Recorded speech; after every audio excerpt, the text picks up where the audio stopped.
Hello friends, good morning, Radhe Radhe. তোমরা সবাই কেমন আছো? আশা করছি সকলে ভালো আছো। আমিও ভালো ছিলাম, এখন ভালো নেই পরীক্ষার জন্য। তো সকালবেলা পুজো টুজো দেওয়া হয়ে গেছে। আজকে আমার last exam, life science exam আজকে, তারপরেই শেষ। এখন 3 মাস বাড়িতে বসে থাকা, রেজাল্ট এতদিন না বেরোচ্ছে। তো আমার বোনও এখন ঘুম থেকে উঠলো, এখন বাজে 10টা 12। আমি এখন স্কুলে বেরোবো আর বাবা এখন স্নান করলো।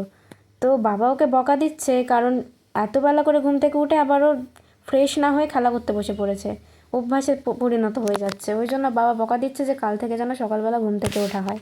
তো রান্না হয়েছে দেখো, পেঁয়াজ কলি আলু ভাজা, কারণ এটা দিয়ে সকালবেলা বাবা আমি খেয়ে বেরোবো, বুনু। ওই জন্য সকালবেলায় পেঁয়াজ কলি আলু ভাজছে মা। আর ওইদিকে তো ভাত বাড়াই রয়েছে, যেহেতু আমাকে মা খাওয়াবে। আর এই পরীক্ষার দিনে কিন্তু আমি একদিনও আমিষ খাইনি, মানে এই ডিম টিম খেয়ে আর কি বেরোইনি।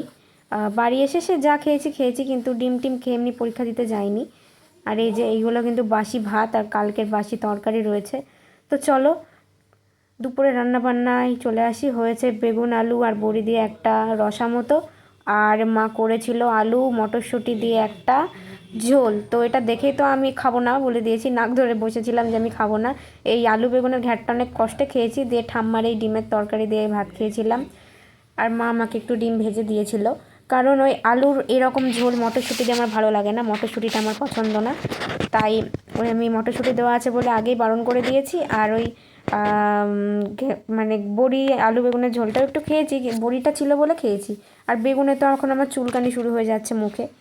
তো সন্ধ্যা লেগে গেছে, সন্ধ্যাবেলায় মা বলছে যে ভাত খেতে ভালো লাগছে না, তাহলে লুচি বানাই। তো লুচি আর ছোলার ডাল মা ওইদিকে বানাচ্ছিল, লুচি বেলছিল, ছোলার ডালটা হয়ে গেছে করা। আর বাবা ওখানে বুনুকে পড়াচ্ছিল, কারণ বাবা এখন পড়ায় তোমরা জানো, কারণ বাবা না পড়ালেও এত বেয়াদব হয়ে গেছে যে টিচারের কথা শোনে না, হোমওয়ার্ক করে না, বাড়ির কাজ করতে চায় না। তো বাবা পড়ালে সেটা হয়। তো পরীক্ষা পরীক্ষা পরীক্ষা হয়ে গেল, শেষ মাধ্যমিক পরীক্ষা। তো আজকে ছিল লাইফ সায়েন্স এক্সাম। কী করবো, সবাই বলে পরীক্ষার 3 মাস ভীষণ আনন্দে কাটাও, হাসি খুশি থাকো, কিন্তু আমার সেই জিনিসটাই আসছে না ভিতর থেকে, যে কি আনন্দ করব, কি করব। ঘুরে বেড়াতেও ইচ্ছা করছে না, ফোন দেখতেও ইচ্ছা করছে না। সে বিকালবেলা এসে থেকে শুয়েই ছিলাম, সে সন্ধ্যাবেলা থেকে ফোন দেখছি। কত দেখবো, আগে মনে হতো যে না পড়বো না, পড়তে অত সারাক্ষণ পড়তে ভালো লাগছে না, ফোন দেখি রিলস বানাই। কিন্তু এখন রিলস ফিলস কিছু বানাতে ইচ্ছে করছে না, মানে মন মরা হয়ে আছি, জানি না কেন। তো যাই হোক, এই যে খাটের উপর একগুচ্ছের জিনিসপত্র রয়েছে, এগুলো সব আস্তে আস্তে গুছাই, টাইমটা কেটে যাক। এখন তো 3 মাস বাড়িতে বসে থাকা। তো সবাই ভালো থেকো, সুস্থ থেকো, সাবধানে থেকো। আর ভালো লাগলে ভিডিওটা লাইক কমেন্ট শেয়ার এবং সাবস্ক্রাইব করে যেও। কাল থেকে ভালো ভালো ভিডিও দেবো, কারণ আজকে তো এক্সাম শেষ হলো, আজকের মতো ম্যানেজ করে নাও। টাটা।